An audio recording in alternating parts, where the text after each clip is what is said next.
अस्सलाम वालेकुम viewers, I hope आप लोग अल्लाह की फजल करम से खैरियत से होंगे। अल्हम्दुलिल्लाह मैं भी बिल्कुल ठीक हूँ। तो व्यूवर्स, आज हम बनाएंगे बहुत ही डिलीशियस और फ्लेवरफुल टिक्का मैक्रोनी की रेसिपी, जो बहुत ही क्विक और बेसिक इंग्रेडिएंट से बनकर तैयार होगी और बहुत ही मज़ेदार और फ्लेवरफुल होगी। ये बिल्कुल परफेक्ट रहती है लंच या फिर डिनर के लिए, और इसको बच्चे और बड़े सब शौक से खाना पसंद करेंगे। डिफरेंट सी टिक्का फ्लेवर में ये मैक्रोनी अगर आपने एक बार बना ली तो फिर आप इसे बार बार बनाना पसंद करेंगे। तो चलें स्टार्ट करते हैं बनाना। इसके लिए मैंने कुछ वेजिटेबल्स, मैक्रोनी और चिकन जो है वो कट करके इस तरह से पीसेस में रख ली थी। इसके लिए सबसे पहले हम एक सॉस बहुत अच्छे से तैयार करेंगे, इसका फ्लेवरफुल सा, जिसके लिए मैंने 2 tablespoon vinegar, 2 tablespoon soya sauce, 1 tablespoon hot chilli sauce और उसके साथ ही इसके अंदर 2 टेबल स्पून जो है केचप ऐड करेंगे। अच्छा, ये बहुत अच्छा सा जो है सॉस पहले हमारा हम रेडी करेंगे, इससे हमारी बहुत सॉसी सी जो है वो मैक्रोनी बनकर तैयार होगी। और इसके साथ ही इसमें मैं 2 टेबल स्पून जो है वो बारबेक्यू सॉस ऐड करूँगी। अच्छा, टिक्का मैक्रोनी में ये बारबेक्यू सॉस का बहुत अच्छा सा फ्लेवर होगा, ये आप इसमें ज़रूर ऐड कीजिएगा। और इसके साथ ही इसमें 2 टेबल स्पून जो है हम वाटर ऐड कर देंगे और इसको हैंड विस्क से अच्छी तरह से मिक्स कर लेंगे कि तमाम सॉस जो हैं हमारे आपस में बिल्कुल मिक्स हो जाएँ। और ये हमारा बहुत अच्छा सा जो है बिल्कुल सॉस बिल्कुल बन के रेडी हो गया है। अब इसको हम एक तरफ रख देते हैं। अब इसके साथ ही हम जो है मैक्रोनी को बॉयल करना है हमें, तो उसके लिए मैंने एक पॉट के अंदर पानी पहले से गर्म कर लिया था। आप अपने रिक्वायरमेंट के हिसाब से पानी ले लीजिए।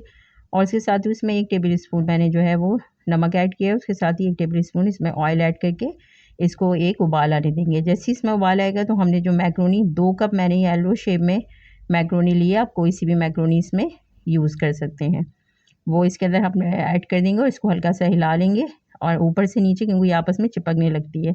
और इसको हम इतनी देर तक बॉईल करेंगे कि ये सॉफ्ट सी हो जाए। अच्छा, हमें इसे ओवर कुक नहीं करना, थोड़ा-सा इसमें मतलब ये कि कसर हमने बाकी रखनी है। अगर हमने इसको ओवर कुक कर दिया तो बाद में भी जब ये कुक होगी तो बहुत ज़्यादा सॉफ्ट हो जाएगी। अब ये इस तरह से जो है कुक हो गई थी, थोड़ी-सी इसमें अभी कसर बाकी थी, तो मैंने इसको इस तरह से पानी से निकाल लिया था और इसको हम ठंडे पानी से अच्छी तरह से वॉश कर लेंगे और उसके साथ ही इसमें थोड़ा-सा ऑयल लगा के रख देंगे। इसका पर्पज़ ये होगा कि आपस में चिपकेगी नहीं। अब हम मैक्रोनी बनाना स्टार्ट करते हैं। उसके लिए मैंने एक ब पॉट के अंदर 2 टेबल स्पून जो है कुकिंग ऑयल ऐड किया है। कुकिंग ऑयल हल्का सा हमारा जब गर्म होगा तो मैं इसके साथ ही इसके अंदर मैंने 4 से 5 लहसुन इस तरह से जो है चॉप कर लिए थे, बारीक-बारीक ऐड कर देंगे और इसको हल्का सा सौते करेंगे। अच्छा, लहसुन का हमें कलर चेंज नहीं करना, बस हल्का सा सॉफ्ट करना है इसको। ये जब हल्के से बिल्कुल सॉफ्ट हो जाएँगे तो फिर अब इसके अंदर जो है मैं चिकन, मैंने इस तरह से ये हाफ ब्रेस्ट का पीस था, मैंने इस तरह से क्यूब में कट कर लिया था, वो इसके अंदर ऐड कर देंगे। और अब चिकन को हम इतनी देर तक इसके अंदर फ्राई करेंगे लहसुन के साथ कि इसका जो है कलर चेंज हो जाए और ये हल्का-हल्का सा पानी इसका रिलीज़ होना शुरू हो जाए। अब ये देखें इसका चिकन का बिल्कुल कलर चेंज हो गया है, तो हम इसके अंदर कुछ स्पाइसेस ऐड करेंगे, जिसमें सबसे पहले मैं हाफ़ टी स्पून नमक ऐड करूँगी। उसके साथ ही इसमें हाफ़ टी स्पून जो है चिली फ्लेक्स यानी कुटी लाल मिर्च, हाफ़ टी स्पून काली मिर्च पाउडर और 1 टेबल स्पून तिक्का मसाला। किसी भी ब्रांड का आप तिक्का मसाला ले लें या घर का जो तिक्का मसाला आप बना वो इसमें ऐड कर देंगे और इसको अच्छी तरह से हम मिक्स कर लेंगे कि हल्का सा मसाले का जो कच्चापन है वो ख़त्म हो जाए और चिकन में हल्की अच्छा सा मिक्स हो जाए। और इसी स्टेज पे हम इसके अंदर इसको जो है कवर करके तकरीबन 5 मिनट के लिए छोड़ देंगे, ताकि हमारी चिकन भी कुक हो जाए और इसमें जो पानी रिलीज़ हो चिकन वो भी ड्राई हो जाए। अभी ये मसाला भी देखें हमारा 5 मिनट के बाद मैंने चेक किया तो कितनी अच्छी तरह से जो है वो भुन चुका है और चिकन भी कुक हो गई है। इसी स्टेज पे हमने जो अब वेजिटेबल्स कट करके रखी थी, जिसमें मैंने 1 शिमला, 1 गाजर और 1/4 पीस के करीब जो है कैबेज का था, वो इस तरह से कट कर लिया था छोटे-छोटे पीसेस में, वो इसके अंदर ऐड कर देंगे और इसको हल्का-सा हम मिक्स करेंगे मसाले के साथ और चिकन के साथ, ताकि तमाम मसाले का फ्लेवर भी इसके अंदर आ जाए। अब ये बहुत अच्छी तरह से मिक्स हो गई थी। अच्छा, हमें थोड़ा हाई फ्लेम पे करना है, हमने ओवर कुक नहीं करना वेजिटेबल को। और उसके साथ ही हमने जो स्टार्टिंग में सॉस बना के अपना रेडी किया था, बहुत ज़बरदस्त सा फ्लेवरफुल वो सॉस इसके अंदर आधा भी ऐड करेंगे वेजिटेबल में और फिर आधा हम बाद में यूज़ करेंगे और उसको अच्छी तरह से मिक्स कर लेंगे। अब ये हमारा अच्छी तरह से जब मिक्स हो जाएगा, इसमें इस तरह से पकने लग जाएगा, तो हमने जो मैक्रोनी अपनी बॉयल करके रखी थी वो हम इसके अंदर ऐड कर देंगे और इसको अच्छी तरह से मिक्स कर लेंगे।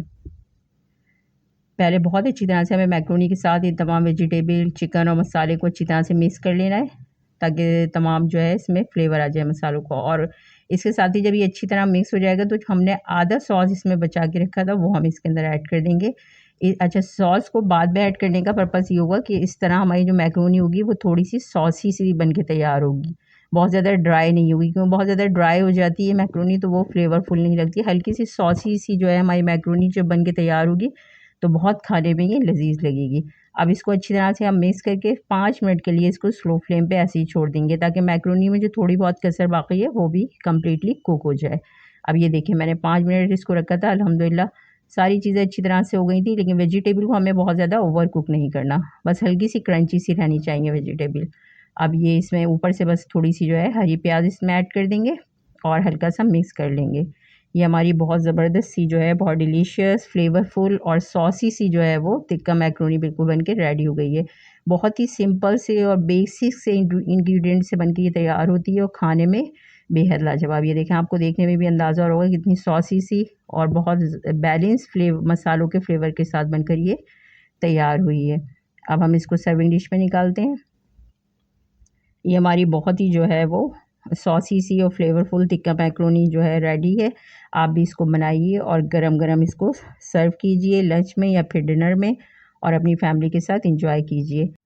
अगर आपने एक बार ये टिक्का मैक्रोनी बना ली तो फिर आपके फैमिली मेम्बर्स होंगे वो इसको दोबारा भी बनवाना पसंद करेंगे और बहुत शौक़ से खाएंगे। रेसिपी पसंद आए तो लाइक और शेयर ज़रूर कीजिएगा, चैनल को सब्सक्राइब करना ना भूलिएगा। घर का बना हुआ खाएं, हेल्दी रहें। Thanks for watching. अल्लाह हाफिज़।